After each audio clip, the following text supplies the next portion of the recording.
So in Chapter 13 of Morals and Dogma, Albert Pike makes this rather terrifying proposition. Oh, yeah. Terrifying is definitely the right word for it. Right. He essentially suggests that even if the universe were to just hand you the ultimate truth of existence right now on a silver platter, you wouldn't be able to handle it. You completely break.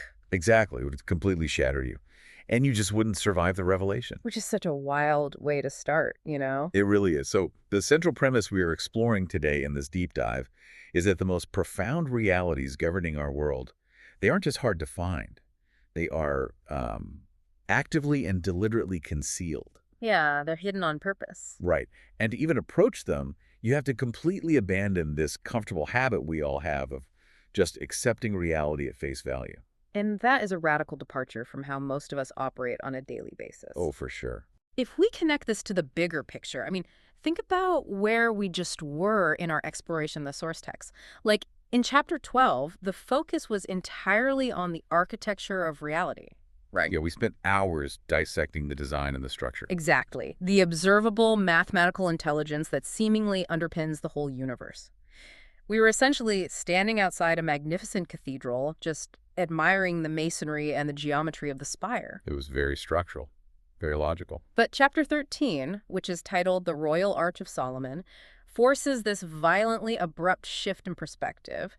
The text demands that we stop staring at the external structure. We have to look down. Yeah, we have to acknowledge that the actual master plan, like the true meaning of the building, is hidden in a vault beneath the floorboards. Okay, let's unpack this, because that shift really defines the entire mission of our deep dive today. It's the core of it, yeah. We are moving completely away from the structural and the observable, Okay. and we are plunging headfirst into the symbolic and the hidden. We're going to examine the actual mechanics of discovery. Right, because the core question driving this chapter is basically, what truths lie hidden beneath the surface? And how do we even get to them? Exactly. And before we go any further, I actually want to talk directly to you, the listener, for a second. Yeah, this is important. For the next hour, you really need to adopt the mindset of a seeker. If you hear a concept today that sounds simple or intuitive, just assume it's a trap. Assume there's a secondary layer. Yes, a truth buried under the metaphorical dirt. Because uncovering that hidden layer is literally the only way we are going to navigate the Royal Arch. Well, and to even approach that arch, we have to start by confronting a very uncomfortable reality that's established right in the opening pages of the chapter. The architecture of secrecy. Right. We have to dissect that architecture. We need to understand the underlying logic of why truth is obscured in the first place, rather than just accepting that it is. And I got to be honest, I struggle with this immensely. I think a lot of people do, honestly. Because the text asserts unequivocally that truth is hidden, but if enlightenment is the ultimate goal of human intellectual and spiritual evolution, why obscure it? It feels counterintuitive. It sounds inherently elitist. It feels like gatekeeping, you know? Yeah. Like it is the universe or whoever possesses this ancient wisdom just being malicious. Keeping the secrets for themselves. Right. Are they keeping us in the dark just to maintain this hierarchy of the enlightened versus the ignorant? It is incredibly tempting to read it that way, as this kind of cosmic hoarding of knowledge. Yeah, I can say. However, the text presents a completely different mechanical reason for the concealment. It's not malicious at all. Wait, really? Then what is it? Truth is not hidden out of malice, nor is it locked in some impenetrable vault just to keep the masses out. The concealment is actually a structural necessity. A structural necessity? How so? Well, profound truth is obscured because comprehending it requires a very specific caliber of mental and spiritual effort. Okay, I feel It simply cannot exist on the surface because the surface is designed for frictionless consumption. Oh, wow. Frictionless consumption. The surface is the realm of the easy answer. Exactly. It's the headline, the soundbite. The comfortable illusion we just scroll past every day. Right. And what you just said points to something fascinating. If the truth were easy to consume, it would lose its transformative power. Because it wouldn't demand anything from us. Exactly. But let's ground this in the actual symbolism the text uses. We are talking about the Royal Arch. Right, the title of the chapter. Yeah. And in architectural terms, a standard arch is designed to distribute weight so you can create a doorway in a solid wall. Sure, basic engineering. But a royal arch, particularly in this esoteric context, implies something far more significant than just structural support. It's not just a doorway. No, the royal arch is the ultimate threshold. In stonemasonry, an arch is incomplete and entirely unstable until the keystone is dropped into the center. Because that keystone locks the entire structure into place. Right, it allows it to bear immense weight. So, symbolically, passing through the royal arch represents the transition from ignorance to awareness. You aren't just walking through a door. No, you are discovering the keystone that holds reality together. But here is the massive catch. There's always a catch. You are looking for an archway that is buried underground. You are looking for a subterranean vault. Which brings up the sheer physical labor of the metaphor. I mean, if the arch is buried and the truth isn't just sitting out in the open waiting to be tripped over, then finding it requires a specific methodology. It requires tools. Exactly. We have to talk about the mechanics of the search. If we accept that truth is concealed as a structural necessity, what does the effort to uncover it actually look like? Well, the source outlines discovery as an active, deliberate, and relentless process. You don't just stumble into profound enlightenment by accident. Definitely not. The chapter establishes 3 rigorous pillars for the search: curiosity, persistence, and the willingness to question. And it treats these not as like passive personality traits, right? Yeah. No, they are active, demanding tools. Let's frame those tools within the context of a stonemason or an archaeologist. Because we all know what curiosity is fundamentally. But in this context, it isn't just a fleeting interest. Right. It's not just wondering what's for dinner. Yeah. Curiosity here is the instinct that makes you look at a perfectly flat, socially accepted landscape and realize that the terrain is artificial. It's the internal alarm that signals exactly where to start digging. Yes. And without that specific critical form of curiosity, a person just remains entirely subjugated by the surface reality. They will literally walk over the buried vault every single day of their life and never once think to look down. It's chilling when you think about it. And once you do look down, you need the second tool, which is the willingness to question. Which is arguably the hardest part. Yeah, because if curiosity identifies the site, the willingness to question is the pickaxe. It is the physical exertion of breaking the ground. You have to look at the accepted facts, the cultural dogmas, the superficial explanations we are fed daily. And violently disrupt them. Exactly. You have to strike the earth and ask, why is this rule here? Who built this facade? What is actually beneath it? And wielding that pickaxe is exhausting. Oh, it's brutal. Disrupting accepted reality is inherently destabilizing, not just for society, but for the seeker's own mind. Which is why the third pillar, persistence, is the filter that eliminates almost everyone who begins the journey. Because you aren't going to hit the vault on the first strike. Not even close. You might dig for years through clay and mud before you even find a single piece of cut stone. And the text offers a very sobering warning regarding this timeline.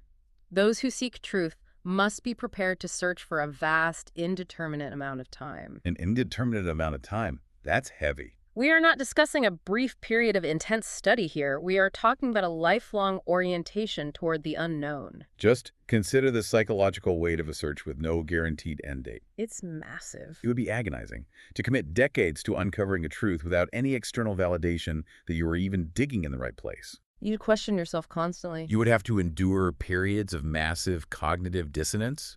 You would watch everyone else living comfortably on the surface, enjoying the easy answers. Just walking right over you. Yeah.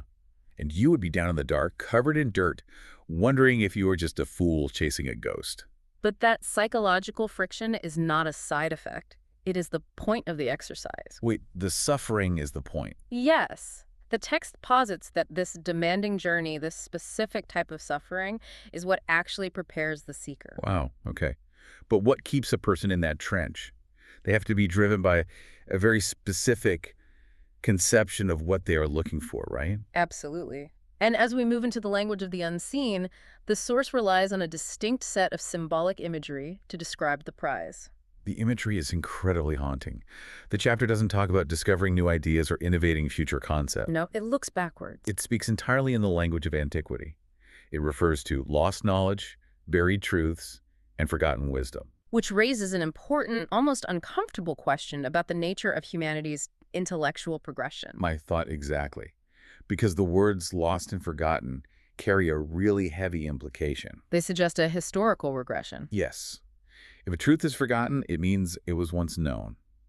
It implies that humanity, at some ancient point, possessed a deeper understanding of the universe. And we let it slip away. Right, through neglect or catastrophe, or perhaps deliberate suppression, that wisdom slipped through our fingers. It completely challenges that modern arrogant assumption that we are currently at the absolute pinnacle of human understanding. We assume we know more now than ever before. Right, and I would argue the text uses this dark imagery to directly subvert our modern arrogance. But what's fascinating here is the profound optimism embedded in the concept of a buried truth. Optimism.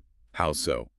Because buried sounds like a graveyard to me. Think about the mechanics of a burial. If something is destroyed, it's gone forever. It's ash. Okay, sure. But if something is buried, it is preserved. It still exists in its entirety, waiting in the dark. Oh, I see. If it is forgotten, the potential to remember it remains. The text is assuring the seeker that the fundamental truths of existence have not been eradicated by time or corruption. The knowledge is intact. Exactly. But it attaches a strict condition. This preservation is only accessible to those willing to pierce through what the text calls appearances. And here's where it gets really interesting, because appearances are the modern-day equivalent of the compacted earth covering the vault. They're what we have to dig through. Right. And appearances are not just neutral observations.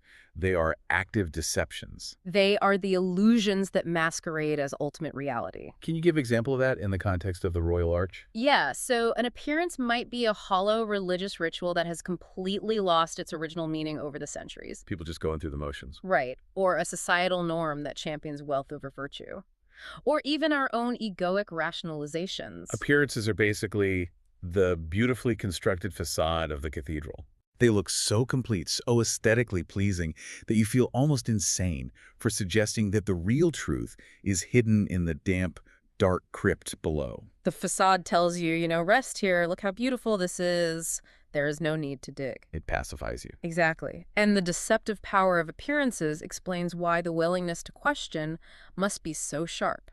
The surface reality actively fights back. It wants you to stay on the surface. It tries to convince the seeker that they are wasting their time, that the surface is all there is. And fighting against the inertia of the entire world brings us to the most grueling phase of the chapter's philosophy. The crucible of seeking. Yes. Right. This is the moment in the trench when the pickaxe sparks against what feels like solid bedrock. When the isolation becomes completely overwhelming. And the seeker desperately wants to just surrender to the comfort of appearances. Because it would be so much easier. And this juncture is where the philosophy of the Royal Arch transitions from an intellectual exercise into a brutal test of character. A test of character. Yeah, the text establishes a rigid law here.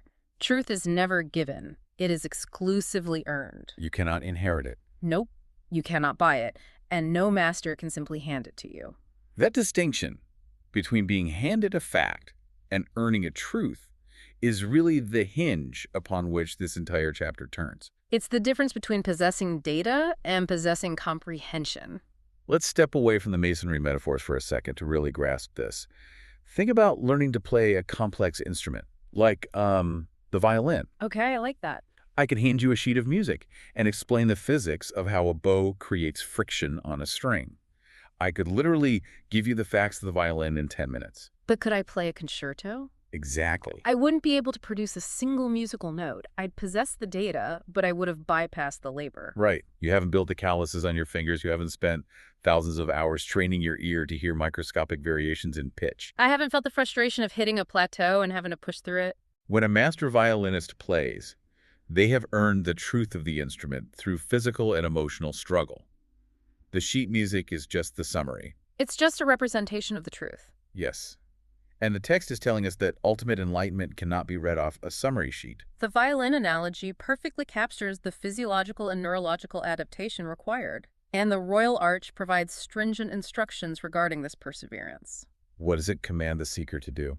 It commands them to continue pushing even when the darkness seems absolute. And critically, to trust the agonizing process of discovery. Trusting the agony, that's a tall order. Because the struggle is not an unfortunate barrier keeping the lazy out. The struggle is the mechanism of transformation itself. The struggle acts as a forge. Yes. That completely recontextualizes the concept of difficulty. The forge is the perfect mechanism to visualize this, honestly, because a forge doesn't just make metal hot. Right, it's not just an oven. The heat and the repeated hammer blows literally alter the molecular structure of the steel. It makes it capable of holding a sharp edge without shattering. Wow. And if we connect this to the staggering magnitude of the truths we are discussing, like the fundamental laws of morality, the hidden nature of the divine. You cannot place that kind of weight onto an unforged mind. If someone simply whispered the secrets of the universe into your ear before you had done the labor, your mind wouldn't have the architecture to hold it. It would just be noise. Or worse, it would actually break you. You would lack the context, the discipline, and the expanded consciousness required to process it. Exactly. The years of isolation, the relentless questioning, the slow, painful dismantling of your own false appearances. All of that intellectual labor builds the internal mental vault required to safely house the truth once you finally unearth it. Without the persistence, enlightenment is an impossibility, because the unforged mind simply cannot survive the revelation.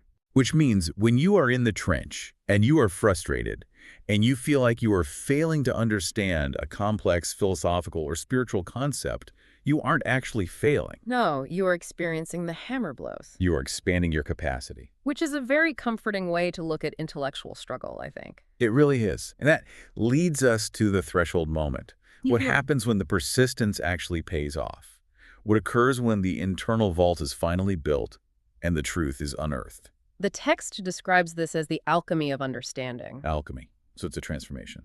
The moment of discovery is profound, but the source introduces a vital caveat right here.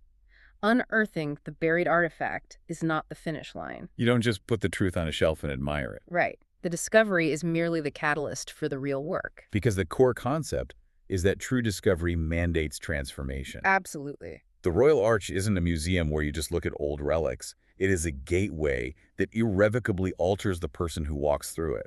The knowledge acts upon you. And the text outlines this metamorphosis in 3 escalating stages. Okay, let's go through them. What's the first stage? When a profound truth is integrated into a forged mind, the first stage is that understanding deepens. So this is the cognitive shift. Right. You move past the isolated data point and suddenly perceive the vast web of interconnectedness. You see how the newly found truth interacts with the laws of nature or history or human behavior? The disparate pieces of the puzzle suddenly lock together into a cohesive image. Okay, so that's understanding. What's the second stage? Second, perspective expands. This is the paradigm shift. The boundaries of your reality are violently pushed outward. Violently pushed outward. Yeah, you can no longer view the world through the narrow, superficial lens you previously used. You recognize the severe limitations of your former ignorance. It is the realization that the room you thought constituted the entire universe is actually just a closet inside a massive mansion. That's a great way to put it. And finally, the third stage. Awareness grows. Awareness grows. How is that different from understanding? This is the existential shift.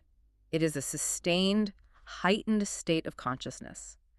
You become continually attuned to the deeper currents of reality operating beneath the surface of everyday life. So you don't just think about the truth during philosophical study. No, you perceive it in every interaction, every observation. What stands out to me about these 3 stages, deepening understanding, expanding perspective, growing awareness, is their internal nature. They are completely internal. You don't receive some external reward. Enlightenment, in this esoteric tradition at least, is not a title you append to your name. You don't get a certificate. Right. It is a fundamental structural rewriting of your identity. It eradicates the former self. The person who picked up the pickaxe on day 1 is fundamentally dead. Yeah, they are gone. They have been entirely replaced by the person who can comprehend the vault. You have to be willing to sacrifice your current identity to become the vessel the truth requires. Which is terrifying in its own right. It is. But once that transformation occurs, the seeker now possesses incredibly potent, high-voltage knowledge. And the chapter immediately follows this triumph with a massive, flashing caution sign. Yes, we enter the burden of insight. The seeker has survived the transformation, they hold the hidden wisdom, yet the text pivots to a severe warning. What's the warning? The core concept here echoes through almost every ancient wisdom tradition. Knowledge is raw power, and knowledge uncoupled from wisdom is an active threat. Okay, so what does this all mean in the real world? How can possessing truth, the very thing we have spent the last half hour arguing is the highest pursuit of humanity, suddenly become dangerous? Well, just consider how humanity historically wields new discoveries. We are a species obsessed with the acquisition of leverage. We want power. Exactly. We acquire data, technology, and insight primarily to exert control over our environment and each other. Right. But raw truth is morally neutral potential energy. If you swing a heavy tool blindly, you will demolish the very structures you should be building. So the tool itself isn't good or bad. It's how it's swung. Yes. And the text establishes a rigorous three-part criteria for when knowledge transcends mere data and becomes actual wisdom. What are the criteria? It states that knowledge is only valuable when it is understood, applied, and used responsibly. Let's analyze those criteria Yep. because they're deeply sequential. They have to happen in order. Right. First, understood. We touched on this with the violin analogy, but it requires a deeper look here. Knowing the mechanics of a thing is not understanding its weight. Not at all. You can know the exact physics of nuclear fission, Oh. but if you do not understand the geopolitical and humanitarian horror of unleashing that energy, your knowledge is a catastrophe waiting to happen. Understanding demands context and reverence. It means comprehending the ripples your knowledge will create in the pond of reality. But even profound understanding is insufficient on its own. Which brings us to the second criterion. It must be applied. This is where the esoteric philosophy demands practical action. Knowledge that remains purely theoretical is a dead asset. It's useless. Yeah, if you spend decades uncovering the deep, hidden laws of cosmic justice and morality, but you continue to act with petty cruelty in your personal life, the knowledge means nothing. You must drag the truth out of the subterranean vault and force it to illuminate your daily actions. The application proves the integration. And that leads directly to the third, and arguably the most perilous criterion. It must be used responsibly. This is the razor's edge where wisdom separates from mere intelligence. Because you understand the truth, you apply it, but to what end? Exactly. Are you utilizing this profound awareness to elevate the consciousness of those around you? Or are you weaponizing it to manipulate the ignorant and inflate your own ego? Oh, the ego of the enlightened. That has to be the most dangerous trap in the entire journey. It's the final boss, essentially. Because you suffer in the trench for years, right? You achieve this massive paradigm shift. And suddenly you look around at the masses still happily consuming the shallow appearances on the surface. And you feel superior. The temptation to view them with contempt, to install yourself as a superior architect of their lives, must be intoxicating. It represents the ultimate failure of the seeker, to endure the entire crucible of the royal arch only to become a tyrant of intellect. A tyrant of intellect. That's a powerful phrase. The text reminds us that simply knowing the secret is an incomplete state of being. The purpose of crossing the threshold is not to hoard the artifact. The purpose is to act with profound ethical clarity based on the understanding of that artifact. Yes, because ignorance might be limiting, but it has a relatively small blast radius. Right. If you don't know any better, your mistakes only hurt so much. But once you hold the truth, you are forever accountable to it. You can never again claim you didn't know the vault was there. The possession of truth is a binding contract. It really is. And that immense sense of responsibility brings us to the culmination of the chapter. We have explored incredibly lofty terrain today. Ancient subterranean vaults, the death of the ego, the burden of profound insight. It's heavy stuff. But the text refuses to let this remain a theoretical exercise. It demands that we bring the royal arch into our immediate reality. Right into our daily lives. The overarching lesson, the singular directive that distills the entire philosophy of Chapter 13, is as brutal as it is simple. Never accept reality at face value. Never. Do not trust the surface. The text issues a three-part call to action that functions as a daily antidote to the deception of appearances. Question, explore, analyze. This is a practical methodology for conscious existence. Let's define these in action. Question means rejecting the path of least resistance. Right. When a political system, a cultural narrative, or even your own deeply held bias presents you with a neat, frictionless answer, your immediate reflex must be to assume it is a facade. You must ask, what is being hidden to make this look so simple? Exactly. And then explore means committing to the labor. It means picking up the pickaxe. You cannot rely on someone else's summary. You have to seek out the primary sources, confront opposing viewpoints, and do the heavy lifting yourself. And finally, analyze means taking the raw ore you dig up, applying that foraged mental architecture we talked about, and evaluating it. Not for how it makes you feel, but for what it actually is. It is the development of a relentless, constructive skepticism. And note the word constructive there. You are not questioning the foundation of the cathedral just to watch it burn down. Right, it's not nihilism. No, you are questioning it to find the solid bedrock it rests upon.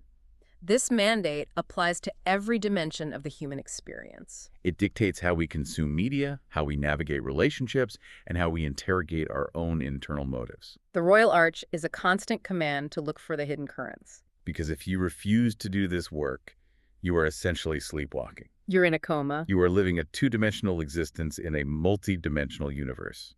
The text is shaking us awake. It is telling us that the world is infinitely more complex, terrifying, and beautiful than the surface suggests. But you will never witness that beauty unless you are willing to get your hands dirty.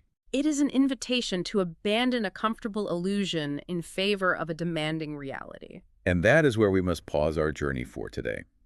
We have located the buried threshold of the Royal Arch. We have examined the agonizing tools required to unearth it. And we have acknowledged the heavy burden of the truths hidden beneath. But our exploration of morals and dogma is far from over. In our next deep dive, we transition into Chapter 14. The concept of the perfect Elu. Yes. The themes we uncover today, like the demand for justice, the unearthing of truth, and the necessity of severe inner discipline, they are going to take on entirely new dimensions. We will explore how one actually governs themselves once the truth has been found. It is the necessary next step. Finding the truth is one thing. Becoming a perfect vessel for it is another entirely. But before we conclude, I actually want to direct a final thought to you, the listener. Go ahead. We have spent an hour dissecting the mechanics of the Seeker. Now, I want you to apply the pickaxe to your own life. What truths are you actively refusing to look at because the digging would be too painful? What comfortable, surface-level appearances are you clinging to in your career, your relationships, or your own self-image?